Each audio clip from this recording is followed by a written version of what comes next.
Hello, beautiful people. This is still your girl, Vicky CY, and I'm here to welcome you to another edition of the day two of the Lagos Architect Forum, Lab 30.0. Okay, so this is still your girl, and we are having a lovely time. This is still yet in Eco Hotel. Like I said, if you're not here, you're missing out. So why don't you come around and join me and let's start this event.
us in prayer.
Very much. And once again, you're welcome to day number 2 of the Lagos Architects Forum. I would like to call on Moniba to come and do justice to the protocols. Good morning, everyone. You're welcome once again to the Lagos Architects Forum 2022.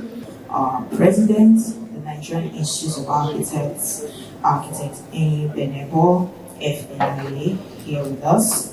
A round of applause for him, please. The past president, Nigerian Institute of Architects, Architect Tony Oliver Braid, FNIA, PPNIA. We would also like to recognize and welcome into our midst our co-host and partner for today, AIA International, represented by the person of our dear Chair of International Affairs, the Nigerian Institute of Architects, and the person of Architect Nanre Olushola, FNIA. You're welcome, sir. Would like to recognize and welcome our chairman of session for today in our dear father of the state chapter, Architect Olaomi Abaji, FNIA. You're welcome, sir. Would like to recognize and welcome, please join me in making welcome our host for today in the person of our chairman, Nigerian Institute of Architects, Lagos State Chapter, Architect David Majekodumi. Thank you very much, Monica. The president of Nigerian Institute of Architects, the person of Architects A. Benebo, FNIPNI, the National Executive Council present, the College of Fellows present, our keynote speaker, who has been with us since many, many years, but he's been with us from the inception of LAF. And I'm glad he's seen the 13th edition. On behalf of Lagos State Chapter of the Nigerian Institute of Architects, it gives me great pleasure to welcome all participants to the 13th edition of our flagship program, Lagos Architect Forum 2022, called LAV 13.0. Our emphasis is on the future of Lagos City through collaboration, entrepreneurship, and innovation. Through topical discussions, debates, and interaction, stakeholders and key players here will have an ample opportunities to share ideas and critical insight to review preferred solution on how to effectively revive a livable and sustainable Lagos State, and by extension, the federal government of Nigeria. We will continue to appeal to the government, policymakers, regulators, legislators, captains of industry, and all industry stakeholders to incorporate the outcomes of this forum into their plans, programs, and policies for a better operating environment that will have the desired positive effect on our respective economies. Let me quickly thank the steering committee, the Nigerian Institute of Architects Lagos State Chapter Executive Committee, and our partners, most especially AFP Julius Berger, West African Ceramic, known as also Royal Ceramic, CDK, Integrated Industries, Coverstar, Nigerian Limited, Custom Balls, AVN Global Ventures, this is Dakwa Group, LG Electronics, Robert Bosch, and Araye Woods, and for making this rich gathering worth of our time, in, year, and out. Thank you for listening, and once again, a very warm welcome to each and every one of you, and on behalf of the Nigerian Institute of Architects Lagos State Chapter, I wish you all successful forum. May God Almighty, in His infinite mercies, bless you and all yours abundantly. Let us join hands to move Lagos State forward. As it said, this is what you do. Long live the Nigerian Institute of Architects. Long live the Nigerian Institute of Architects Lagos State Chapter. Long live Lagos State. And long live the Federal Republic of Nigeria. Thank you very much. Good morning, distinguished ladies and gentlemen. My name is Zansi Adebowale, consultant engineer with Daikin, Middle East and Africa. I'll be standing on all existing protocols. Please, can we play the video? Daikin air conditioners have helped change the way we live, work and play around the world. Today, we're the world's leading air conditioning company, delivering cleaner air and pure comfort to people indoors across the globe. We've come a long way since we began in Osaka in 1924. From day one, Daikin has been researching, developing and innovating in heating and cooling technologies. We reached our first milestone in 1936 when our Fujiwara refrigerator became Japan's first air conditioner for trains. Continuing to lead, Daikin developed Japan's first packaged air conditioner in 1951, quickly followed by the first window air conditioner for domestic applications in 1958. Committing to reducing the impact on our global environment, in 2012, Daikin was the first to introduce R32 refrigerant in its products, which have a lower global warming potential compared to its predecessor, R410A. To facilitate adoption by other manufacturers, Daikin then granted free access to the R32 patent in 2015. To date, Daikin has sold approximately 21 million units utilising R32 in more than 70. If there's anything that we would like you to remember about Daikin, it's 4 things. That first of all, Daikin is a global company with proven track record. This sample reference sites are just a few because we just have 10 minutes for this. We're constantly innovating. A Daikin equipment is beyond the purchase, it's an investment, and that's why we showed our Technology and Innovation Center. We've invested over $400 million. So Daikin is always constantly innovating. The second thing is that Daikin is a conscious company.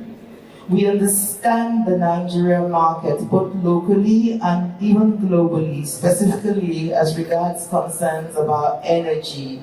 We know that energy is not cheap, it's not available in Nigeria, so it's something that we're very passionate about. We're passionate about efficiency, so we keep improving our products to create more efficient products. We're passionate about innovation and even the environment, and because refrigerant gas has been one of the one of the proponents about depletion of the ozone layer. That was what instigated us developing the R32 gas, which has a lower ozone depletion. The third thing is that Daikin has the full range of products, even though we have just 10 minutes, we can show it, and unique solutions to meet all requirements. So for even the domestic from your residential air conditioning up to the chillers, the applied for stadiums, hospitals, large projects which you cannot use the refrigerant units for. And the fourth thing is that Daikin is positioned to support your project. We have remote monitoring. And that's one of the reasons why I'm going to hand over next to William from EMC, our sales partner, to Cool. Yeah, thank you all. My name is William. I'm the head of the design and engineering department. So I have been with EFC more than 8 years, and I've been in Nigeria like 5 years. And thank you all for your attendance, and wish you good luck. I would like to introduce you to our special guest, Mr. Joseph Olusegun Ajanikoko. He's the managing partner of one of the foremost cost management, project management, and quantity surveying consulting firm in Nigeria, Construction Economics Partnership Limited, CEP. It was established in 1986. His wealth of knowledge, skill, and expertise have had profound impact in the quantity surveying, both in Nigeria and beyond. A graduate of Wilshere College of Technology, now part of Westminster University, London, England, Ajanikoko's career began in the London office of E.C. Harris, established way back in 1911.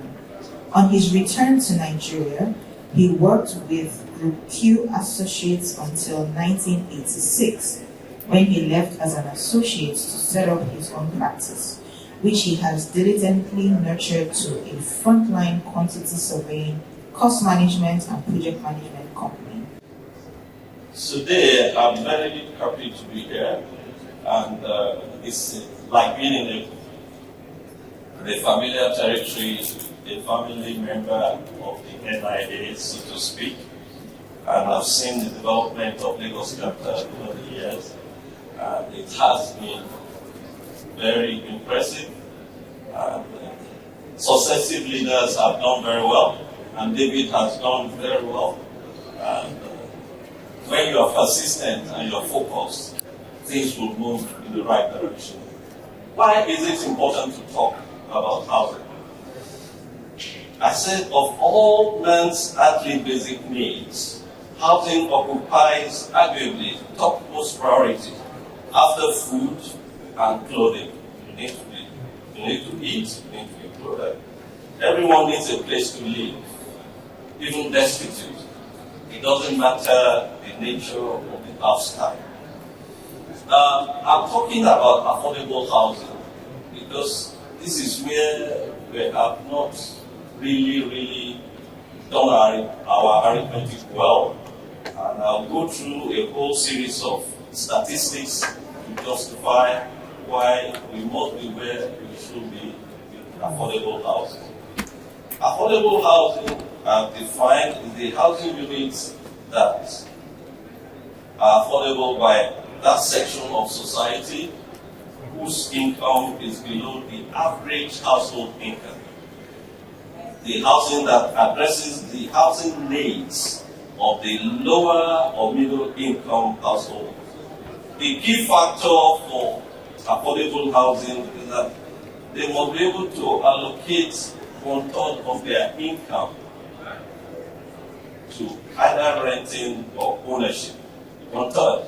If you have a salary of 90,000, then 30,000 must be able to go to either paying mortgage or paying rent. And which room or what room can you get for 30,000 these days? Very rare. Affordability boils down, let's slide to two variables. Size of the home, and this comes to the design people. I once witnessed when I was called upon to be like a special advisor to the Commissioner for Housing in Lagos State long time ago. And they said they designed affordable homes that was like 94 square meter, 124 square meter. That cannot be affordable home. Those are luxuries. So I said to the commissioner, I said, I've just come back from South Africa. Affordable homes are at 7 square meters. That is more like it. So they started cutting down. So size of home decides how what is affordable. Cost of materials, of course, usage of the various materials. We have the local material that we can use to build affordable home. Let's go to statistics for housing deficit. Statistics. Go back one slide. One more. Yeah. Yes. In 2018, it was projected that the present housing deficit is estimated at a staggering 20 million units. But CBN, in their bulletin in 2019, stated that housing deficit is 17 million homes. This contestable between those who feel it's 20 and those who feel it's 17. When we take a cursory look at what happened in the past, from 1972, when second national housing policy was launched, until 2012, less than 200,000 affordable housing units have been delivered across the country. And these are statistics from National Statistics, the Institute of Statistics. In 1962 to 1968, there was a planned 24,000 housing units, 500 was built. 1970, 1972, nothing was built. In 1975 to 1980, a projected 202,000 was planned and 28,500 was built. In 1981 to 1985, between 1981 and 1985, 200,000 homes were to be built, 47,000 were built. 1994 to 1995, 121,000 homes were to be built, 1,104 was built. So in total, while we plan to build 601,000 homes in almost 2 decades, we were able to achieve only 77,000 homes. And you know, in the past I said we need 700,000 housing units per year to warehouse our teeming masses. Housing deliveries by countries, just to see what we have been doing over time. The Goshen Beach was to be 500 homes were to be built. In the end, it ended up doing 120. And the cost when it was being planned was to be 15 million. The least selling price, because of cost of fund, some even paid 55, 60 million to have a home. And that is supposed to be affordable. But all the middle class people, even MDs of banks, are the ones working there now. And this is not for want of good intention, but there are limitations, there are inhibitions, and this we will talk about later. So for the Sanwo-Olu, they planned 70,000 units in 2022, but to date, I think they have done maybe about 1,500 housing units. And the prices of the homes, I have stated there. Can you continue? Continue? Yes, go on. Yes, here. 15. They've been able to build 774 units at Songo Tedo area and 480 units at Ibeshe Ikorodu. There are others there that are in the pipeline, but the prices of the homes, look at it. That's 2-bedroom, 9.75, 10.5. Maybe take the upper limit. 1 bedroom, 8.25 million. 3 bedrooms, 16 million. While we must commend them for what they are doing, but it's still not meeting the goals of the housing needs of our people. Indonesia, home ownership, almost the whole of the people who are working can own homes, 84%. Kenya, here in Africa, 75% own homes in various forms. South Africa, 56%, because you know South Africa, before the blacks were disadvantaged, all the whites are well housed, they have fantastic houses. Affordable homes, all is about functionality. It's not about luxury for you, the employees and the top professional. You can build whatever you like. But for the working class person, in Rwanda, a working class person owns a home. It may be made of galvanized sheet tiles, but they can. You see, the ultimate ambition of any person who is working is to have a roof over his head. The high mortgage rate is one of the key culprits of Nigerian housing challenges. Federal Mortgage Bank is supposed to be really producing funds at single digits. They are already in double digits. So if we are restricted for land in Lagos, then we must move beyond Lagos. When London was full, they went to Basingstoke, they opened a new town, but it is easily accessible, or they can access London because there were infrastructure that were built to make sure that you can live in Basingstoke, you can live in Reading, and you can be in London in 1 hour. If we can't build to own, then build to rent, and then from rent to ownership. We need to restructure Federal Mortgage Bank and primary mortgage institutions towards more user-friendly institutions to provide cheap funds. Establishment of a specialized bank or real estate investment trust with single-digit interest rates. I'll talk about this because that was my pet project. It's still my pet project. Specialized bank. Then mass housing technology. This is where we must go.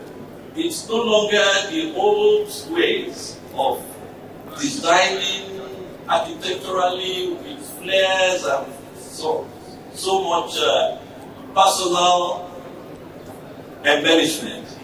We should go to what we call a new move in the 21st century towards a holistic new approach. Because we have digitalization, we have technology, and as technology evolves, mode of construction and design must also evolve. Strugglers who income does not match even, they cannot pay their rent. And here we are, today, this is what some middle class people can afford as housing. So we have a problem. Lagos State needs to retweak their approach. So I came up with a strategy. When I went to Kenya end of March or early April to give a keynote to this Architect Registration Council of Architects and Quantity Surveyors get together. And I was asked to come and give a keynote. At that position, when I was there, I saw some few exhibitions. There were a display of products, and one of such is what I am now offering for us to look at as a way of meeting our housing needs for the affordable. Newland offers, these are German people, they are now well established in Kenya. You'll see the case study for Kenya. What Newland offers, affordable fast-track housing, is that, next slide, it gives you time, cost, and quality. That's the advantage of the Newland technology. This is a new technology that we can use here. And because if you can control time, you will reduce costs.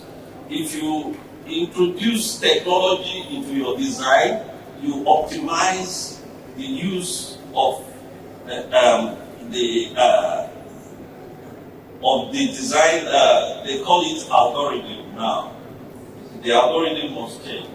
And then, of course, we want to build to a standard. Products, next slide, offers a new technology. It's a plant that is built, trying to introduce it to Lagos State and individual developers. Once you have it, you can design within the framework of that coordinate that is within the algorithm of a design that makes it cost-effective and functional. And today, they can do next slide with this design, and I'll show you. You can build residential apartments, multi-story, not bungalows. We don't need bungalows. We can't even build bungalows anymore. There's no space for it. You can do multi-story villas with this new design, and it gives an architect the opportunity of using his ingenuity to do it within the framework of a coordinated dimension. And you can do commercial. And these are things that were done after the world wars in Europe to fast-track housing and development. And so, with these new products, it is possible to build fast, to build effectively, cost-wise, and I'll show you an example of what was done in Kenya. With this, you have the involvement of the architect, the engineers, and the skilled artisans. You can do a home, $260 per square meter. How much is that? Multiply by even black markets, $560. So it's cheap, fast, and you can build 9 to 10 houses per day with this. Meet our needs. In conclusion, ladies and gentlemen, if we are really serious about housing and homes for the teeming masses, the major bottleneck is funding and finance and design. Until financial mediation is sorted. Components when it comes to hydraulics and lights. And finally, we have the building technology. These are parts of components that has to do with the fire alarms, security cameras, and the lights. Interestingly, again, all these divisions are present here in Nigeria, so the events that you will need for further information, you can please visit us at our booth, and we're going to happy to provide more information. Yeah, part of our strategic objective is actually to focus on innovation, digitalization, and emerging markets. We believe that as a forward-looking organization and an organization that actually focuses more on innovative things, it is important to keep on developing the way to work on these things. Emerging markets is one of the areas that I would like to highlight because we classify Africa as part of the emerging market, and our headquarters is in Casablanca. And our Paris division is actually one of the most outstanding international brands in any markets that we find ourselves. In Nigeria, as mentioned previously, we established our own presence here in 2016, and we offer direct importation and also local invoicing to all our customers and employees. We have different classifications of customers, both in industrialized and emerging markets, and also in developing markets. In developing markets, we are actually servicing the needs of professionals and also artisan producers, which we will also shed some light on as we go on. In Nigeria, we have presence across different markets, different states. Our headquarters is in Lagos, but we have partners across different parts of Nigeria that in the event that you also need support for confirmation of authenticity of any customer, you can actually reach out to those to provide further information. Architect Tonya Brain, PPNIA, FNIA. Architect Tonya Brain is the principal consultant of Wilshere and Associates Architects, managing director of Wilshere Limited, and chairman Globe Executive Travels Limited. His wealth of knowledge, skill, and expertise have had profound impact on the architecture world, both in Nigeria and beyond. He received the first-class honors BSc Architecture from the Ahmadu Bello University, Zaria in 1978, and a distinction MSc Architecture from the same school in 1980. He's a fellow of the Nigerian Institute of Architects and also a past president of the Institute.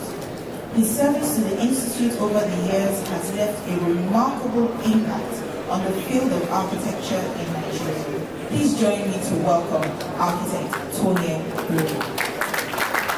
This is Lagos, and this statement touches you with the vibe of confidence. It is very assertive in its context. But how do we stand in the barometer of global urban space? That is the issue. I mean, you come into Lagos and you arrive and you say, this is Lagos. You know, Lagosians like to say it with a lot of Eko, this is Eko. Well, on the barometer of global urban space, the ascension of Lagos is not very good at all. Because currently Lagos is ranked 139 out of 140 in the list of most livable cities in the world. We are using information from the Economist Intelligence Unit as of 2021. So they may be challenged, but they are the people who rate us. And that is what determines where development finance and investors go. But I believe none of you here will ever accept this. Am I correct? None of you will ever accept that you are 139 out of 140. Well, you may say this is fact or fiction. But Nigeria in itself has constantly been waltzing around as the poverty capital of the world. And despite that, our vibrant economic capital has had tangential problems in climbing up the matrix of prosperity.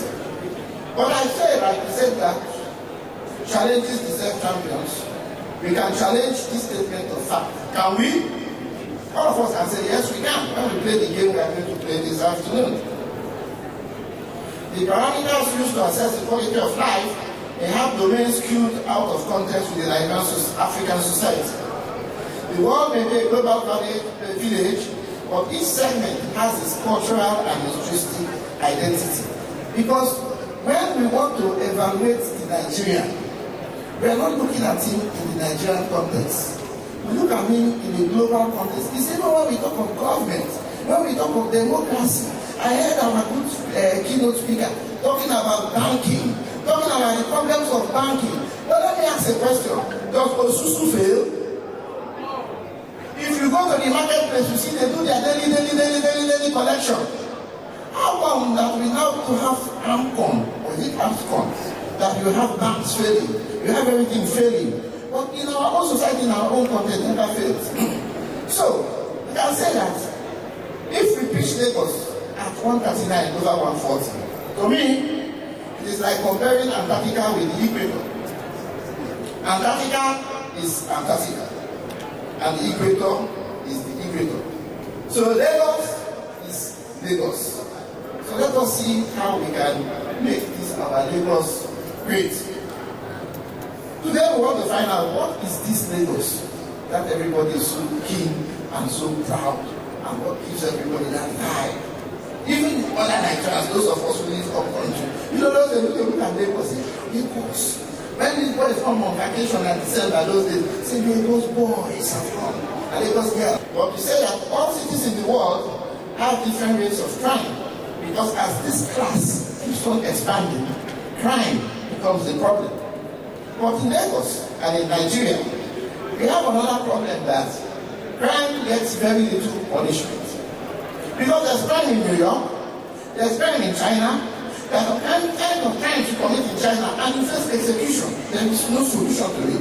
There's some crimes you commit in Singapore. If you carry, in fact, this chewing gum we are chewing in Singapore, if they check your pocket and see chewing gum, $100. If you chew the chewing gum and drop it, $500. Now I hope the people over there who have been called the ugly are not disappointed with this, because with the ugly side of Lagos, we have social vices, the political capital of Nigeria, as we were told yesterday, starting from 1841 or 1900, and then there was a time when Lagos was such that Lagos had all the early things in the country. Lagos had electricity, Lagos had education, King's College, St. Greg's, other schools like that. You know, we still have village schools, you know. Lagos had running water. It was such that those days, you come to Lagos, you don't need that water is running. People at that places used to carry water and fetch water. That was Lagos. And then Lagos had great roads. When I say great roads, that bridge used to be on this postage stamp as a symbol of Lagos. And that bridge abandoned was there. People admired it. People come to Lagos and say, look at Lagos. Even when after the Wilshere, they around here, built some flyovers, you know, people used to come back to us and go, to Lagos, move to the flyover. You come to Lagos, you see those 8 lanes. You know, they have those 2 lanes, so they have it. Lagos had television, no, it started from Oyo State, but it's still part of Lagos, technically. And then Lagos had a vibrant nightlife. Lagos was good. We didn't have Lagos. We said Lagos was wild. But that wildness was a good wildness. It's like the kind of wildness you have in New York. New York has some permissivity. People do certain things. You see a girl chasing, hey, you get like this, I'm in New York. And they tell me it's New York, New York. So nice that they named me twice. That was Lagos. You know? Permissive, it was clean, and it was very robust. But you have 1 or 2 people who could cause some problems, like Chairman. You see them, your friends. People are there. And this came out of joblessness. I'm not sure if they carry this kind of access anymore, or they carry champs or AK-47. But this time, sometime, Lagos was like that. You say you can control them. I think maybe you help the people on that side to come over here. Then there was also, in Lagos, the other side of Lagos, you see the refuse. And somebody said yesterday that Lagos is a sea of opportunities. And I believe in it. Because right here, you have opportunity. Opportunity is looking at you, madam. You are yet to take control of it. If you take this refuse and process into power, you ask yourself, you don't need my good friend to bring me down to do it. In Brazil, it is done. You see these boys? They will get this refuse. How do they get their money? You give them a recharge card. They take the card, they take the load of refuse, they go and put it on the scale, they plug the card in, they get kilowatts of electricity. In the United States of America, if you take your car, your own car, and you park it across your driveway, you get a ticket. Lagos, we say, it can truly leap into the 21st century. But currently, Lagos is experiencing a narrowing of the knowledge base. One effect of this is of the vanishing model, the vanishing middle class, is that spending on education has been reduced.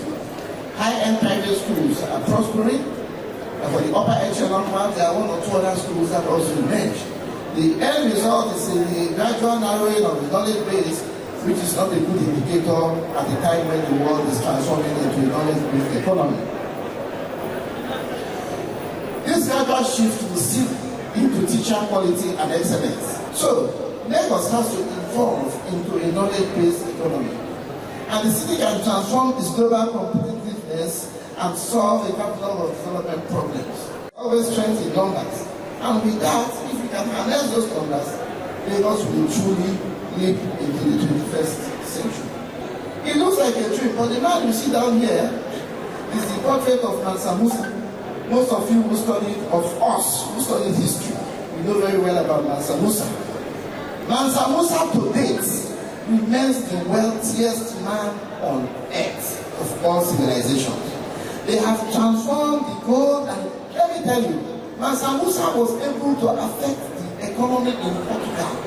At a certain time, the Portuguese currency was tied to the gold in Mali. So you see this Mansa Musa, you calculate this money, it comes to 400 billion as of 2019, 2 years ago. Now, Jeff Bezos, the man who went to space with a small rocket, he only had about 119 billion. So we can see clearly the comparison. And in Africa, all of us have what we call the Ubuntu. The Ubuntu is the African spirit. If we mobilize this African spirit, probably we can truly say this is Lagos.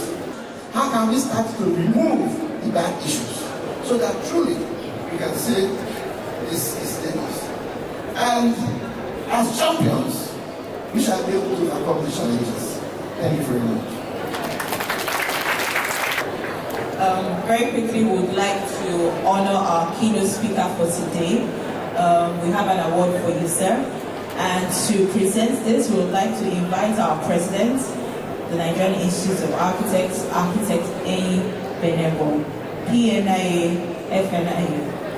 You've been such a regular feature at our NIA events, both at Lagos chapter level and even at the national. And I can remember those days when we were still very small.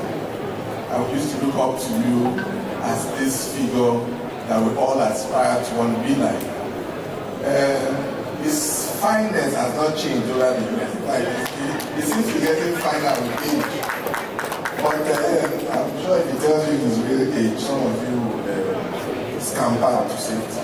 But he's a fine gentleman. He's also somebody who has always been there for the profession, not just his main specialty, which is quantity surveying, but he features amongst engineers, amongst architects, and amongst all the professionals within, not only within the built industry, but I think you were APBN president at some point. Yeah.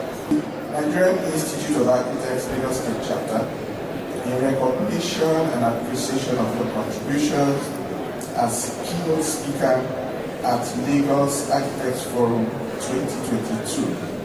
Congratulations, and we look forward to seeing you even many more times. Thank you. Congratulations. So, what is Lagos? I'm glad a lot of speakers have taken the time to describe Lagos, to talk about the problems which we all know. The one thing that's really common about Nigerians is we do love to talk about the problems of Lagos. 2 weeks ago, I was in the Nigerian embassy trying to get my passport to come here, and they said, we're out of booklets. You have to go through different process. And then we sat at the lobby in New York, and you had Nigerians talking about the problems, and so we bond. I think it's a sort of a cathartic experience. We sort of derive joy in discussing the problems. In 1960, Lagos was about 300,000. With insecurity, there is a mass influx of people to Lagos, and that will continue until we resolve the issues in the north. People will continue to move to cities because they're perceived as safe havens. When I come to Lagos maybe once a year or once in 2 years, what I see are the new things. The Eko Atlantic City. On the positive side, the Eko Atlantic City, we know the US government is building a new embassy, which is the largest in the world, and that is about $500 million US. So we do see that in spite of all the challenges of Lagos, there's always immense potentials that people see from the outside that Nigerians don't actually see. So it's really important to note that when you begin to look at this, you balance all the positives and the negatives. So switching back to some of the other things that are positive with Lagos, currently, Lagos is seen as the top destination with regards to emerging technology. We do know that there are new companies with a lot of younger people who have started tech companies, sourced funding in the United States and other parts, and this is going global. A lot of people in the United States are looking to Africa because they know that interest rates here obviously are greater than what we get back home, which is 1 to 2%. One of the speakers had also mentioned there was a shortfall in terms of funding for all these grant plans we have, where there's shortage in housing, which is true. This, in my view, is the most important because they constantly reach out to us asking that a certain amount of your fees be assigned to advocacy, and they break down and explain to you why they advocating for certain changes in policy that protect the interests of the architects and the overall good. Now, if you see in red, it says the inaugural 2020 AIA policy platform serves as a statement on AIA's policy priorities for the final US presidential candidates and congressional policy makers. The question is, when these decisions and policies are being made, are we at the table? Lead versus regulations versus lead.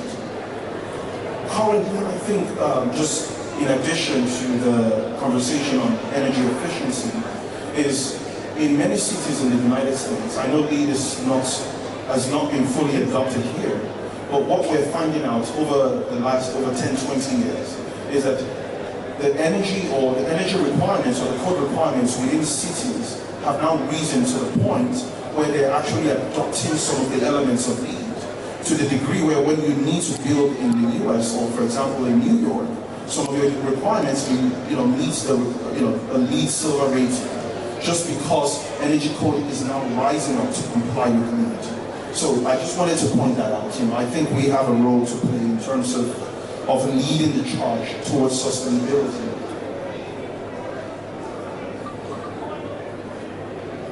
Also, another system of rating which is very prevalent here in the States is the well. The well, in my view, is more user-friendly than LEED. And I think this may align with the Lagos State, in terms of the government's UN developmental goals, is when a building, for example, meets the well rating, we're talking about the quality of the air. Lagos in itself is polluted for the most part in terms of the quality of the air. But as part of this, in terms of having this level of qualification within your building being certified for well, we talk about the sources of the water, how can that be mitigated? Nourishment, the food, it goes into light, the spaces you're designing, how much light. All this gives you requirements as far as guidance in terms of the spaces you're creating. So all these things are elements of design that I think, as architects, we can engage in and not delegate to planners, because it is not enough to do the nice buildings, but then the question is, what experiences are we designing? Also, architecture, as we know, it is experienced through space and time. So here, I've been outside Lagos for about a decade now, so I have local projects. So these are projects that I've worked on that talk a bit on sustainability, just some of the things we've done, which relates to urban design. So the focus is not on the actual design, but let's talk about some of the elements. This project was just, in this case, this was a restaurant in New Jersey, very close to New York. This city is sort of historic because it's Morristown. In Morristown was where we had one of the battles when the United States was formed. One of the battles they had to fight against the British. So this city has a very historic significance. But when you get to the side that faces New York, it matches New York, with regards to the scale. So this is regarding our scale. Here, the other thing too, from a sustainability perspective, is that every location that has the best views were made public spaces. Every single space.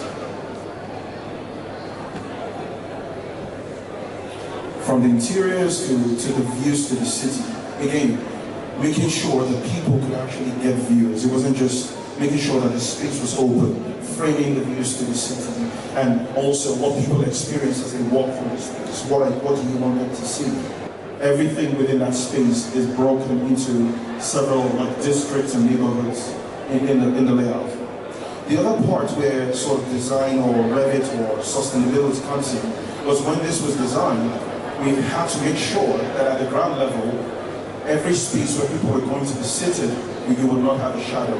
So a solar study was done to say throughout the year, how do we design the bridge so all this informed the design, the location of the bridge. It wasn't just random in plan. It was very intentional. And then lastly, with regards to design, I believe one of the speakers had mentioned that architects should get more involved in urban design. And I agree, because I think that as architects, we, in designing our buildings, have the ability to create the public cities. So we are actually choosing the experiences of others. And so we need to sit at the table as far as urban design of Lagos is concerned. And how have other cities done this? In every city that I know, and I've worked in, every drawings go through the Historic Preservation Office. It has to. If Lagos Island is a district, if there is a Brazilian style of architecture, do the plans go through somebody who is an expert in that area that speaks and intends to conserve the identity of Lagos Island?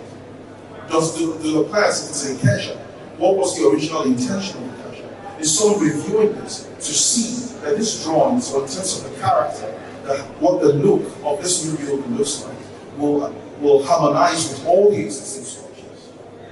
So those are some of the things I think we need to look at. So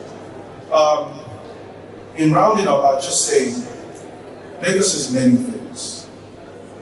Lagos is not one thing, in my view. But what will be the next question in this new century is, will Lagos reposition itself to harness what I'll call the fourth industrial revolution? Will Lagos make the changes necessary to ensure that its city becomes one of the most livable cities in the world? Will Lagos make all the necessary changes to ensure that as we move forward, people will be willing to relocate to Lagos because it provides the best environment? Thank you, everyone. The name is Wilshere, and I'm currently the head of plans and financials in the Federal Fire Service. It's not just about the legislation, but the implementation. Implementing that in Lagos since 2015 and 2022 has been very, very challenging. And a lot of the challenges have come even from professionals, architects, engineers, no better to key into the idea of fire safety. That was one point that was made. Another one that was highlighted, which I also would like to point out, was the idea of the workability. I know there's something called the workability index. It's important to know that generally Lagos does not have walkways. We have paths in which we can walk. Walkways are specially designed for walking without impediments. That is what we have. That is what's called the walkway. So, moving forward, we need to expand on that idea of walkability within Lagos. Because walking in Lagos many times is like driving in. You almost have to start fighting people and then get out of the way and all. Because where you are walking was not designed for walking. And that's the first problem with walking within Lagos. Another point which we also need to highlight, we keep talking about, because culture that we really want to highlight, we keep talking about Lagos, 50 million people, 20 million people, okay, and then they don't know. Okay, so when you can understand the occupancy load, how many people you are designing for, it affects every other thing. Every other thing falls into place. The fire safety, the energy use, the energy consumption. Those are the points I picked. Fantastic. Thank you so very much. Please put your hands together for me. That's one of materials for me that LAF should also look for in the near future. Please, organizers, take note of that. Don't let that gentleman go scot-free. All right, so we have a hand here. I was privileged to see a glimpse of this presentation before now. What I felt was most striking to me was how cities regulate their building codes. I think that guides a lot of their design elements and organization of the urban corridor. It's important to note that most places where you see chaos, it's simply because there's nothing guiding them in construction. There are no codes, there are no rules, that are supposed to guide all of us, for us to know that, okay, this is the right size of your staircase, these are the details you need, and Sheyi happens to be somebody that can give you the codes of New York at the tip of his fingers. And I think as architects, we should also be able to do that here in Lagos. The chapter has been trying to propel the knowledge of the building code domiciled in Lagos. And it's interesting that in the US, the codes are not in states, they are in provinces. Well, I would direct the question to him now to tell us how the codes work in all these, or a few of these countries that he's spoken to us about, and how we can adapt such. I think it would be nice if there's a code for Badagry. If you're in Badagry, you have a code. This is how the urban scape is in Badagry, and this is how we build if you are in Ikeja. So how do we get from where we are now to a level where we can start understanding that every area is unique and speaks different languages and should be guided by a document that we can call our own protocol. Thank you. We have the chair and we have him as well. But before the chair takes up, while I sat down there, something struck me and I took a note of it. But the fact you have just triggered that in my mind, and I think it is necessary for me to make this very clear. Nigeria operates an upside-down federalism. Please quote me anywhere. Upside-down federalism. The federalism we operate in Nigeria is not the same as that of the United States of America. Your code should come from your state, peculiar to your environment. For example, and I'll end there, then I'll give you this microphone because it has a lot to say about that. If you have a license to practice in New York, you cannot use that license to practice in LA. But here, perhaps the federal government, if here was United States, we would ask federal government to create the building code, and then we want to domesticate it in Abeokuta, and then we want to also domesticate it in Sambisa Forest. What I'm saying, like what we had yesterday, orange is and yes. Yesterday, we learned that Lagos is a lot of opportunity. Why people come to harvest Lagos, as it were, without putting something there. And if we have regulation, that should be able to help us. But my own point here is that as architects, we should be part of the regulation formation. So let us, as it were, be involved in the local legislation of architectural policies so that it will form the bedrock of how the city will run. That is the area I want to say. So that is that I want to have your people to aid me in what I'm doing. Thank you, sir. Thank you so very much. My name is Femi Fakoladi. It shows actually that all over the world, the process of urbanization is real. And more people are coming in. As somebody said, the good Lord is making more people. It's no longer making more land. So people are just like in Lagos, we're trying to sample so that we can have more land and all of that. Now, the issue is how, as the other countries, like those you mentioned, been able to contain the effect of this urbanization. That some of these buildings that have collapsed, I don't think it has been traced to any architect. It has not been traced to any architect. And then how did they get their approval? How is it that those buildings are in place? I mean, even if they got the approval, I mean, they have codes, they have compliance, they have certain statements that are supposed to be enforced by the government. So the problem we have is not, it's not that we don't have codes or regulations or whatever. It is enforcement of that we have. When Abuja, when the new capital was created out of Lagos, people migrated to Abuja so massively. But when the Minister of FCT then, cleared the place, all those children chapels and all of that, and they ran back to Lagos. When is Lagos going to do a kind of sanitation? From my experiences, when codes are formulated in the US, they actually have a code summit. So you don't just start and obviously you have building code, you have fire code, electricity, plumbing, elevator code, mechanical code, you have energy code. Like, there's so many codes. Facility to produce the massive large-scale insulated sandwich panel made with polyurethane foam for commercial projects and low-cost housing using the modular building technology and pre-engineered system.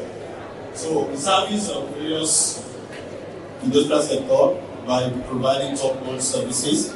These sectors are real estate, construction, oil and gas, pharmaceutical, low-cost housing, communications and telecoms. And we also have our awards in the All World Nigeria 50. Okay, these are new line that we're expecting by the end of this year, which is going to have a 1 million square meter per annum outputs. Okay, these are products. We have our wall sandwich panel, insulated roofing panel, insulated thermal boards, aluminum long span roofing. Okay, benefits of insulation. We have its leak-proof and soundproofing. It's heat reduction, just as you know, your insulation has to reduce the amount of heat that comes into your building or comes into your facility. Energy efficiency saves maintenance cost on your air conditioning. Okay, these are data shades. You can see the density, the thermal conductivity, the different thicknesses that we have. We have 50 mm, 75, 100, 125, 2, depending on the thickness that you have. And the fire rating also is in a B class. Okay, this is the sandwich panel. You can use it for your porter cabin, your villa cabin, your telecom shelter, your clean room, your cold room, and your agro houses. So you can see the picture of a project that we did. Okay, you can see a picture. That is a warehouse. It's 7,500 square meter event hall in Kita, owned by next door. That's a big taxi. Insulated thermal boards.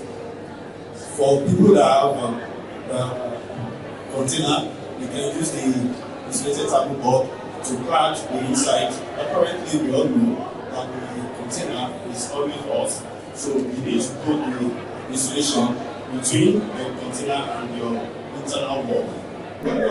Other products, we have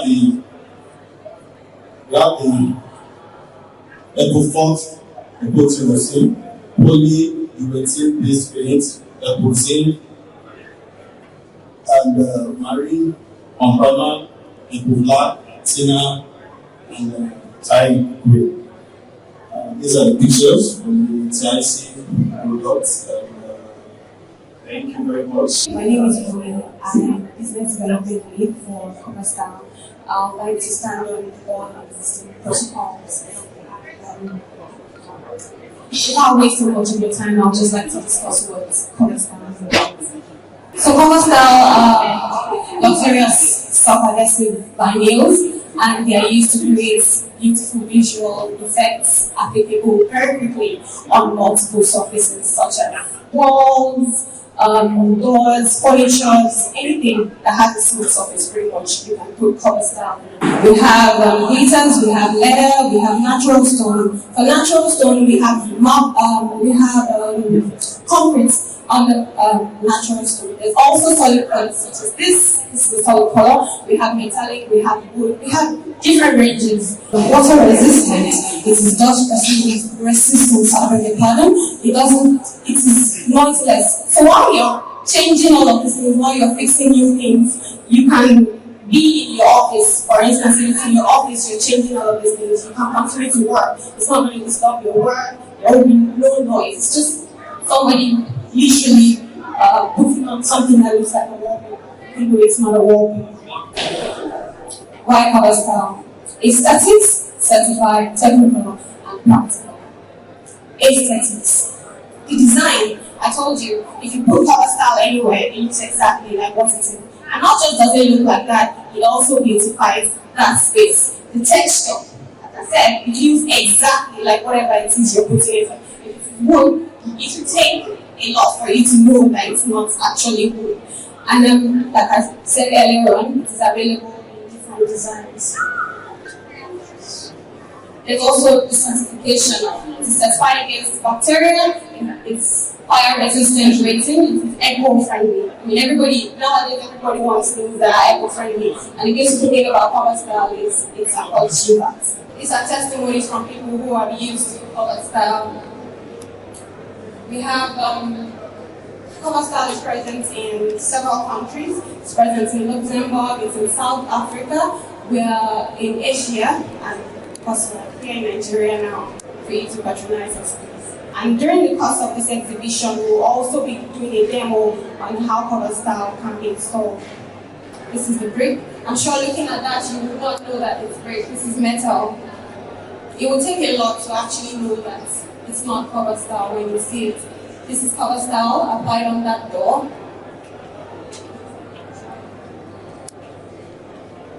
This is cover style as well at the Marriott.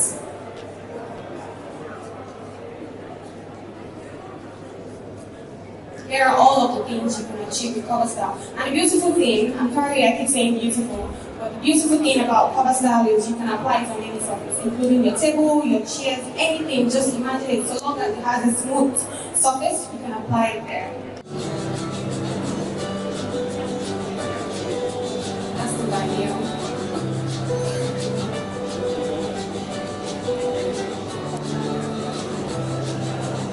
That's the wood. That's what we call it.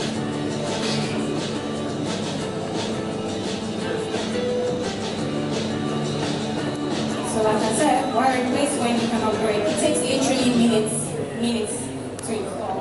Thank you very much. 50 units, mass housing units. Now the added advantage of this is that the panels are insulated. I mean, I don't really want to walk us through the metrics of that. Sometime during the surge of COVID-19, we heard that China gave us 5 days. Sometimes it's still the same process. Structurally insulated panels stacked up units with light gauge steel as the reinforcement, carcass basically. So I think that was your calories or when any information. Booth 56, right before the way. Thank you very much.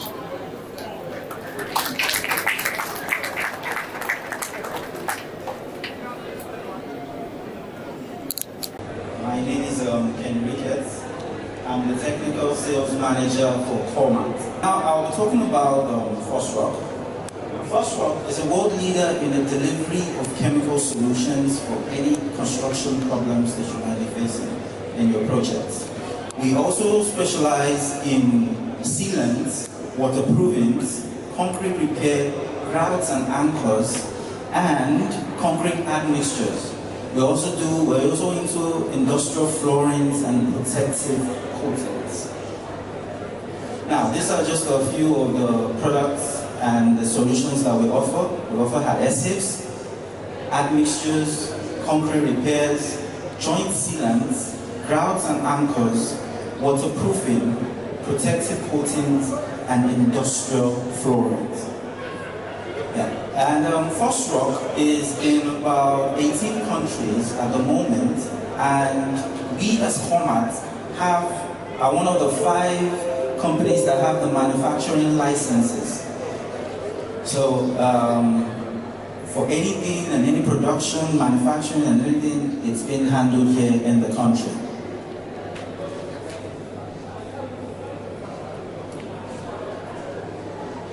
Sorry, stuff's not working.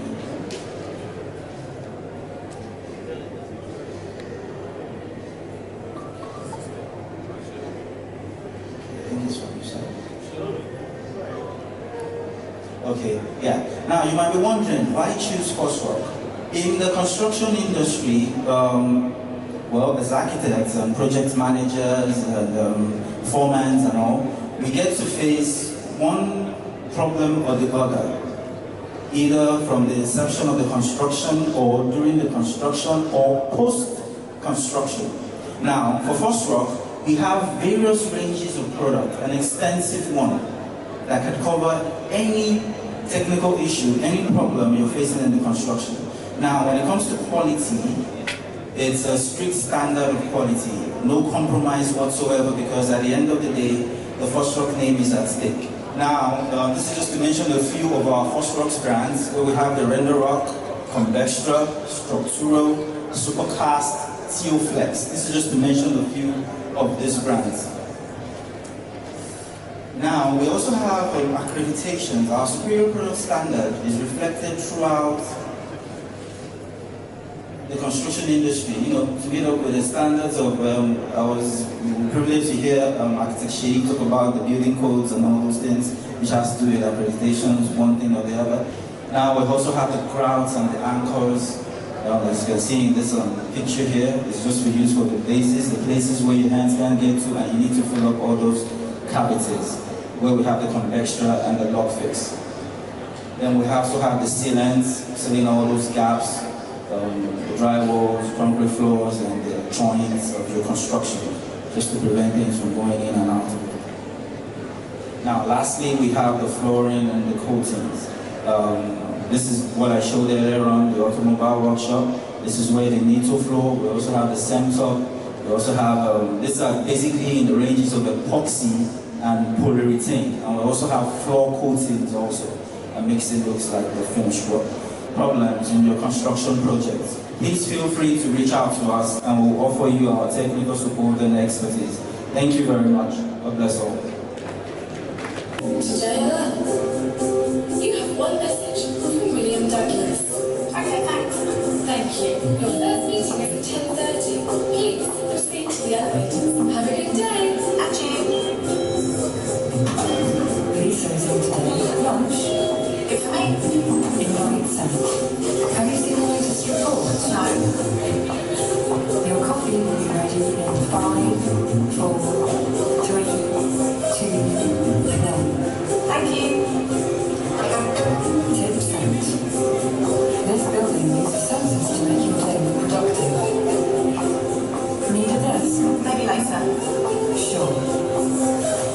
How's the temperature? It's fine. Ready to start your meeting with Araye Dupont? I am indeed. Oh, let her know.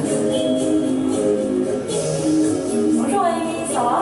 Bonjour Louise. Hold on. Auto translating. I'm an interior architect, and we sort of do a lot of workplace design, and I wanted to sort of talk about how we could incorporate the future of the workplace in Lagos here. So before I talk about the future of Lagos, we sort of have to talk about the past and see how, you know, the workplace evolved. On my next slide, it's for us, it's Gen Z, but just making them think that, you know, the normal traditional way of you want to design first starts with the concept, you know, you just first start with animation, virtual reality, so that you're in that space. Let me see, your second question was residential spaces. I don't know if you saw one of the pictures that we put up. We had a lawyer who, she has an office, and then she decided that during COVID, she needed a space.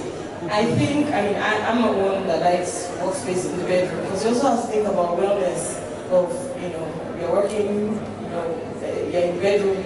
But if you have spaces, and this is for architects and designing buildings, can we now start thinking about not just you having the guest room as your work area, start thinking about how we can have a study, not just study for the parents, also for kids, because a lot of kids. I mean, last year I did like about maybe 2 work from home for children, for teenagers. So it's something that we need to sort of think about. The next question from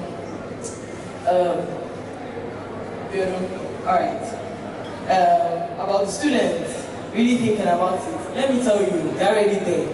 I believe the students are already there. They're on TikTok, they're on all these things, they're already there. It's just for us to create that environment for them to plug in. They will come to that space, that future space, and they'll just blend in.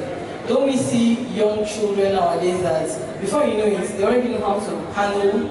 I mean, my 8-year-old niece, they're showing me what to do on my phone. You understand? So I think they're already there. They just need those avenues to plug in. Okay, next question is from Mr. Akiyemi about ownership of spaces. This is actually sometimes a problem. So you actually need to have clients that first of all have big budgets to know that when they get to a space they want to redo the whole thing. That's how big budgets really, because at the end of the day, even if they're improving on the building, when they leave, it's sort of hard to put it back to where it was before. Sometimes, I mean, we've done some places where even the landlord says, you know what, don't pay this because I like your space, I want to sort of use it. So if you do the space really nice enough that the landlord even sees that you actually put some value into it, they might use that. You also mentioned networking and cabling. Funny enough, sorry, my husband is here, we work together, he does all our ICT. And I always tell people that before you start designing, not just design the space, you need to be thinking about everything. I mean, that's what we do as interior designers. It's very detailed. You need to think about the wires, how you plug the furniture, data, phones, DSTV, even where you plug, like everything you want to use. So when I have this brief talk, I ask them, how do you work? What do you do?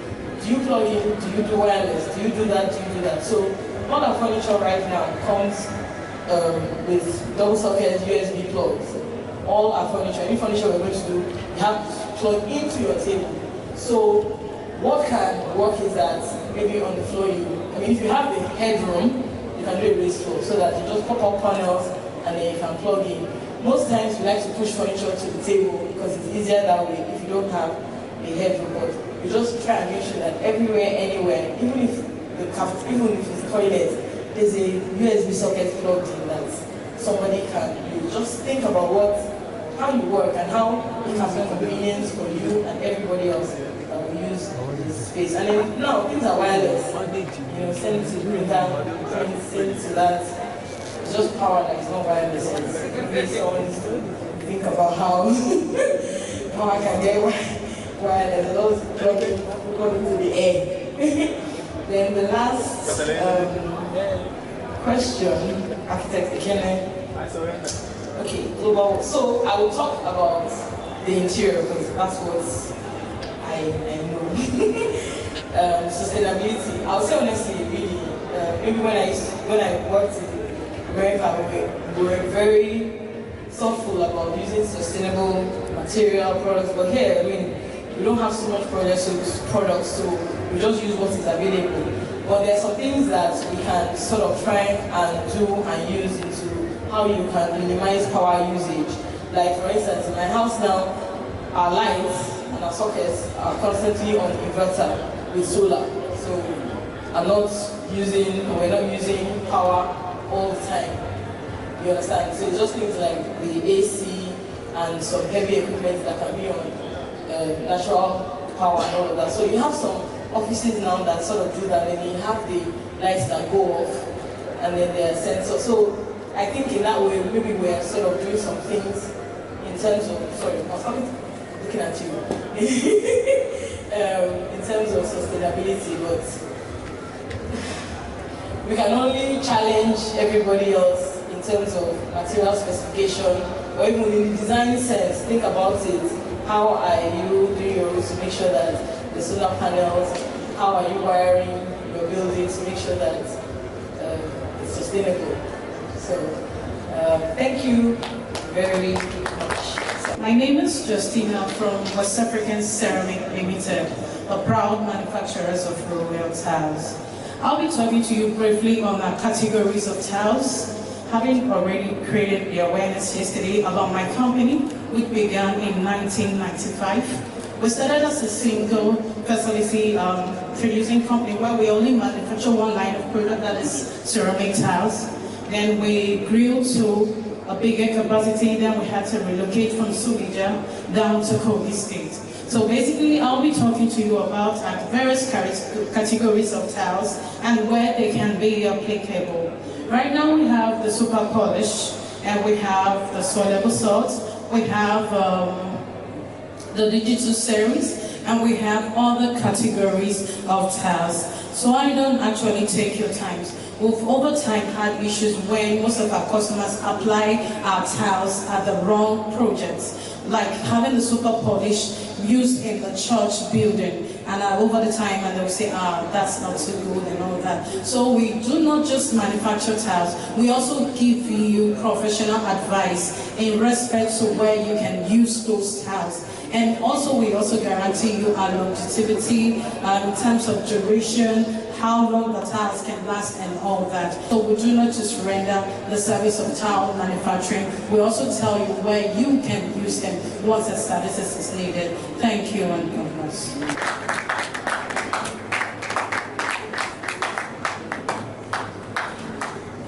Good evening, ladies and gentlemen, colleagues. I got talking with Jay just before I left that area to sit at the desk here. And I found that you worked with Michael Graves. Michael Graves was one of my idols in school. He was a postmodern architect, I believe, one of the pioneers of postmodernism. We had the opportunity to hear from you, and we look forward to seeing you next year and the subsequent year with us here. Thank you very much. I found your talk very interesting. What I find interesting most of I think your work is influenced by a very childish nature. With laugh and a great number of other programs which will be coming up, we will surely sell ourselves straight to the world. Thank you for being here and making this opportunity. We wish himself and his family fortitude and strength to weather this period.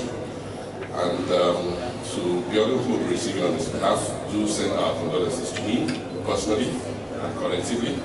And thank you for the services rendered here at this laugh this year. Thank you all, especially as individuals, as members of the chapter, as friends of the chapter, as supporters of the chapter. We thank you and we hope that God bless you. You enjoy your evening and I'll see you all tomorrow. Thank you. How are you doing? This is still Vicky CY. We're still here at Eco Hotel, the Lagos Architect Forum Lab 13.0 edition. And I think I have someone here, a very great speaker that gave us a wonderful speech today. In fact, I learned something today. The topic was about housing crisis, yes. So I think I'll give him up, so let's meet him. So can we meet you, sir? Yes, hello. My name is your name? Segun Ajanle Koko. I'm the current president for Commonwealth Association of Surveying and Land Economy. I've been a past president of Nigerian Institute of Quantity Surveyors. So how long, sir? Have I been past president? Yeah. I finished 2004. I then became president of the Africa Association of Quantity Surveyors between 2004 and 2007. I'm in my 4th year there. They don't want me to go yet. Perhaps you might be doing something good there. Yeah, possibly. I was here at the beginning, 13 years ago, and each year you see that there are more exhibitors, the format is changing, it's more engaging, and there are more participants. So yeah, it's a considerable improvement. The current president of NIA was former chairman of Lagos chapter. Actor Bimbola Ajayi was a former chairman of Lagos chapter. In fact, we started this program when she was the chairman of Lagos chapter. So that means both of you have really been a quite good friend. Yeah, they are my junior colleagues, and but we have synergy. There is a symbiotic relationship. Whenever they call upon me to come and do anything, I'm always available because I believe in them and because they are thorough professionals. So, yeah. So can we meet you? Yes, for sure. What's your name? My name is William from EMC, official distributor of Daikin AC. So here we are official distributor of Daikin more than 10 years in Nigeria.